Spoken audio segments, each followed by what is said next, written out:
14th Amendment is a big amendment and has many clauses.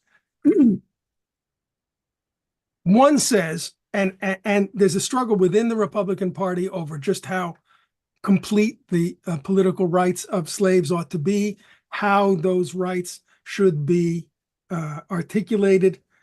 Thaddeus Stevens eventually comes to the conclusion that slaves must be given, or slave men, sorry, bad way to say it, African-American men need to be given the right to vote, same way white men have the right to vote, because otherwise the Southern states are going to be governed by basically the Confederate leadership.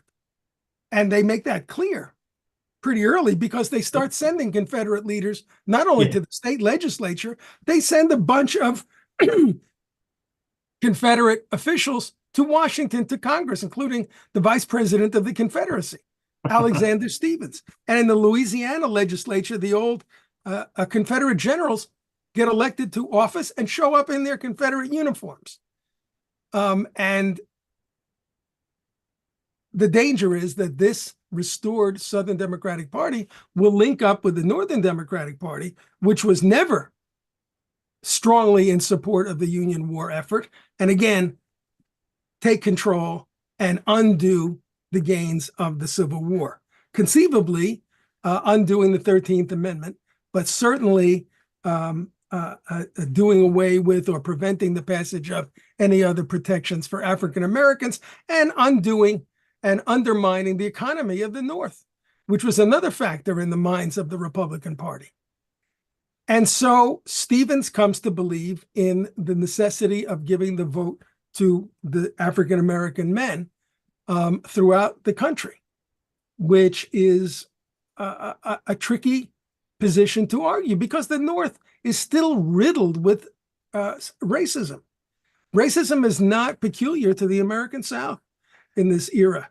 The North, by and large, certainly at the beginning of the Civil War, holds to a strongly racist view. They don't go to war for the sake of African Americans. They go to war to preserve the Union, and they wind up liberating African Americans only because, in most cases, only because they saw this as necessary to the preservation of the Union. It was the only way to win the war. So fighting for the right of African American men to have the vote, not only in the South, but everywhere, is a very radical position and endangers the Republican Party. And basically Stevens' position is, I don't care. This is right. This is what has to be done, and we're going to do it.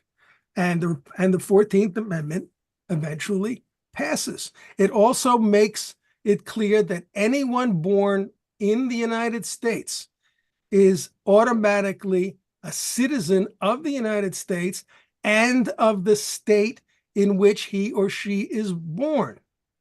And so you cannot relegate them to a second-class position in those states. And you'll remember not too long ago, a president of the United States opposed this idea of birthright citizenship and questioned whether it ought to remain on the grounds that immigrants were coming in and having children, and those children were, quote, unfortunately, given citizenship rights. But this is in the Constitution. It's in the 14th Amendment.